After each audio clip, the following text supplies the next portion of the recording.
देखिए, चुनाव का माहौल है और भारतीय जनता पार्टी भी और कांग्रेस पार्टी भी चुनावी समर में उतर चुके हैं।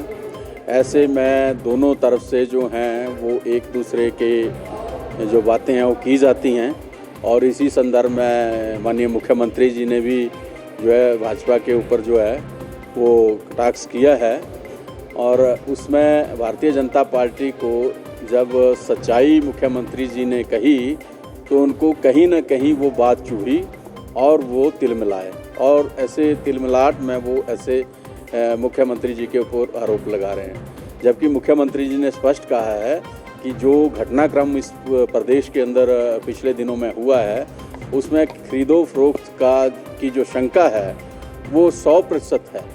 कोई भी इतना बड़ा कार्य जो है वो खरीदो फरोख्त के बिना नहीं हो सकता है। तो वही बात मुख्यमंत्री जी ने कही है और इसमें भी अगर विपक्ष को लगता है कि वो पाक साफ हैं, उनका दामन साफ है, तो वो कोर्ट में जा सकते हैं, इसमें कोई दो राय नहीं। सुरेश जी, अगर बात की जाए, इंडिपेंडेंट भी लगातार ये मांग कर रहे हैं कि उनका इस्तीफा नहीं लिया जा रहा है, तो कहीं ना कहीं कांग्रेस वेंटिलेटर पे है और कांग्रेस में कहीं डर, हार को लेकर डर बना हुआ है, इसलिए वो इस्तीफा नहीं स्वीकार कर रहे। तो आपका क्या मानना है? देखिए, जहाँ तक 3 निर्दलीय विधायकों के इस्तीफे की बात है, हालांकि आवश्यकता नहीं थी निर्दलीय जो विधायक हैं उनको इस्तीफा देने की, क्योंकि वो पहले से ही निर्दलीय हैं।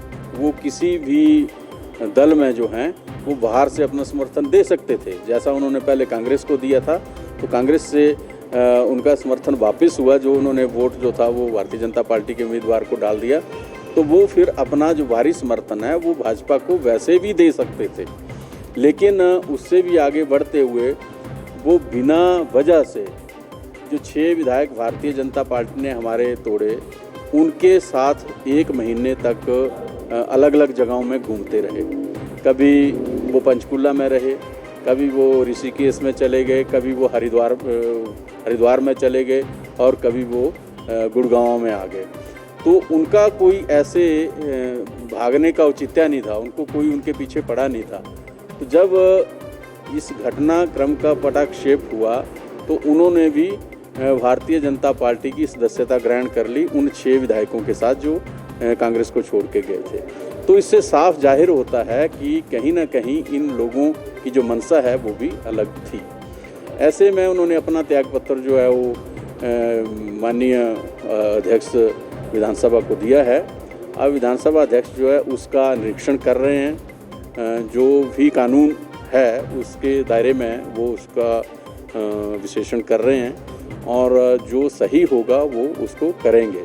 लेकिन इतना अवश्य है कि प्रदेश की जनता के मन में शंका हुई है कि आखिर इन 3 लोगों का जो त्यागपत्र देना है उसके पीछे क्या वजह है, ये शंका पूरे प्रदेश में बनी हुई है।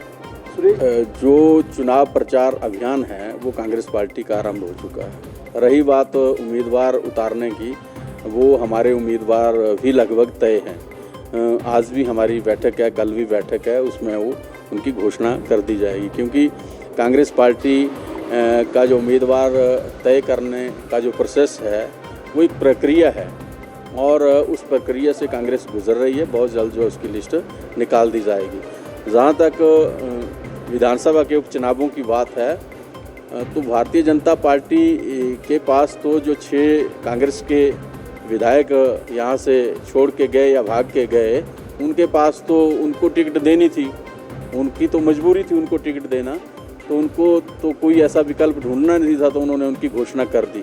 जबकि कांग्रेस पार्टी को विधानसभा के उपचुनावों के लिए भी उसी प्रक्रिया से गुजरना है और वो प्रोसेस जारी है। फील्ड का सर्वे किया जा रहा है और सर्वे में जो बेहतर होगा वो तो टिकटों की घोषणा हमारी तरफ से कर दी जाएगी। और इतना ज़रूर है कि प्रदेश की जनता अब ठाकुर सुखविंदर सिंह सुक्खू जी को और मजबूत करना चाहती है। जो घटनाक्रम पीछे हुआ उसको देखते हुए ये 6 की 6 सीटें जो हैं प्रदेश की जनता कांग्रेस पार्टी की झोली में डालना चाहती है, ये बात निश्चित है।